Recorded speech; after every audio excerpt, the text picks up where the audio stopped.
ಈ ಪ್ರಪಂಚದಲ್ಲಿ ಜನ ಹೆಚ್ಚಾಗಿ ಕಾಯುವುದು ಯಾವುದಕ್ಕೋಸ್ಕರ? ನೀನು ದೂರ ಹೋಗಿದ್ಯಾ, ಬೇಗ ಬಂದು ಮುಟ್ಟು, ಬೇಗ ತಲುಪು ಮನೆಗೆ ಅಂತ. ನಿಜವಾಗಲ್ಲ. ಅಥವಾ ನೀನು ಯಾವುದೋ ಒಂದು ಉದ್ಯೋಗದ ಸರ್ಚಿಂಗ್ ಅಲ್ಲಿ ಇದ್ಯಾ, ಬೇಗ ಉದ್ಯೋಗ ಸಿಗ್ಲಿ, ನೀನು ಒಳ್ಳೆ ಜೀವನ ಜೀವಿಸಲಿ ಅಂತ. ಅದಕ್ಕೂ ಅಲ್ಲ. ಯಾರೋ ನಿನ್ನ ಮನೆಯಲ್ಲಿ ಫಂಕ್ಷನ್ ಇದೆ ಅಥವಾ ಏನೋ ಒಂದು ಇದೆ ಕಾರ್ಯ, ಅದು ಚೆನ್ನಾಗಿ ಆಗ್ಲಿ ಅಂತ ಕಾಯುದು. ಅದು ಕೂಡ ಅಲ್ಲ. ಕರೆಕ್ಟಾಗಿ ಕೇಳಿಸ್ಕೊಳ್ಳಿ. ಈ ಪ್ರಪಂಚದಲ್ಲಿ ನೀನು ಎಷ್ಟು ಮೇಲೆ ಬಂದಿದ್ಯಾ, ಎಷ್ಟು ಸಂಪತ್ತಲ್ಲಿದ್ಯಾ, ಎಷ್ಟು ಒಳ್ಳೆ ಜೀವನದಲ್ಲಿದ್ಯಾ, ಯಾರನ್ನು ಕೇರ್ ಮಾಡುದಿಲ್ಲ, ನಿನ್ನಷ್ಟಕ್ಕೆ ನೀನು ಜೀವಿಸ್ತಾ ಇದ್ಯಾ.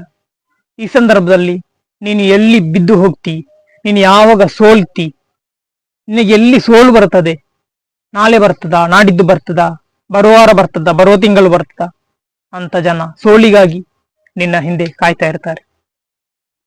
ನಾವು ಭಾವಿಸ್ತೇವೆ ನಮಗೆ ಯಾರು ಕೂಡ ಎದುರಿಸ್ಲಿಕ್ಕಿಲ್ಲ ಅಂತ. ಯಾರು ನಮಗೆ ಎದುರಿಸುವುದಿಲ್ಲ.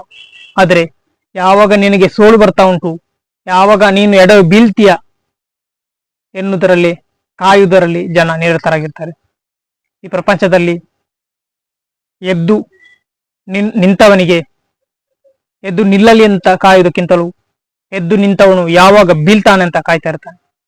ಯಾಕೆಂದರೆ ಅವರಿಗೆ ಬೇಕಾಗಿರುವುದು ಸೋಲು, ಅವರಿಗೆ ಬೇಕಾಗಿರುವುದು ಆ ಮನುಷ್ಯನ ಪತನ. ಯಾಕೆಂದರೆ ಅವರಿಗೆ ಸಂತೋಷ ಪಡ್ತಾರೆ, ಅವನು ಬಿದ್ದ ಅಂತ ಖುಷಿ ಪಡ್ತಾರೆ, ಒಂದೆರಡು ದಿವಸ ಊಟ ಮಾಡಲ್ಲ. ಯಾಕಂದರೆ ಅವರಿಗೆ ಆಗುವಂತ ಖುಷಿ ಅಷ್ಟಿಷ್ಟಲ್ಲ. ಆದ ಕಾರಣ ನಾವು ಜಾಗ್ರತೆಯಿಂದ ಇರಬೇಕು. ನಾವು ಎಲ್ಲಿ ಕೂಡ ಸೋಲದಂತೆ ಜಾಗ್ರತೆ ವಹಿಸ್ಬೇಕು. ಸೋತರು ಕೂಡ ಮತ್ತೆ ಮತ್ತೆ ಎದ್ದು ನಿಲ್ಲುವಂತ ಪ್ರಯತ್ನ ಮಾಡಬೇಕು. ನಾನು ಸೋತಿದ್ದೇನಂತ ಜೀವ ಬಿಡಬಾರ್ದು, ಸೋತಿದ್ದೇನಂತ ನಾವು ವ್ಯರ್ಥ ಪಡಬಾರದು, ದುಃಖಿಸಬಾರದು. ಅದನ್ನು ಅವರಲ್ಲೆಲ್ಲ ಹೇಳಿಕೊಂಡು ಹೋಗ್ಬಾರ್ದು. ಅದೇ ಅವರಿಗೆ ಒಂದು ದೊಡ್ಡ ನ್ಯೂನತೆ. ಯಾಕಂದ್ರೆ ಅದನ್ನೇ ಹಿಡಿದಿಟ್ಟುಕೊಂಡು ಅವರು ಮತ್ತೆ ಮತ್ತೆ ನಮ್ಮನ್ನು ಹೀಯಾಲಿಸಿ ನಾವು ಪತನದ ಕಡೆ ನಾವು ಯಾವಾಗ ಸಾಯ್ತೇವೆ ಅಂತ ಕಾಯ್ತಾ ಇರ್ತಾರೆ. ಆದ ಕಾರಣ ಜಾಗ್ರತೆ. ಸೋಲದಂತೆ ನೀವು ಜೀವಿಸಿ. ಸೋಲದಂತೆ ಜೀವಿಸಬೇಕಂದ್ರೆ ನೀವು ಪ್ರಾರ್ಥಿಸಿ ಜೀವಿಸಿ, ಒಳ್ಳೆ ಜೀವನ ಜೀವಿಸಿ, ಸೋಲನ್ನು ಎದುರಿಸಲಿಕ್ಕೆ ಟ್ರೈ ಮಾಡಿ. ಆಗ ನೀವು ಸೋಲುದಿಲ್ಲ. ಅವರು ಕಾಯ್ತಾ ಇರುವವರು ಅವರೇ ಸೋತು ಸುಣ್ಣವಾಗಿ ಹೋಗ್ತಾರೆ.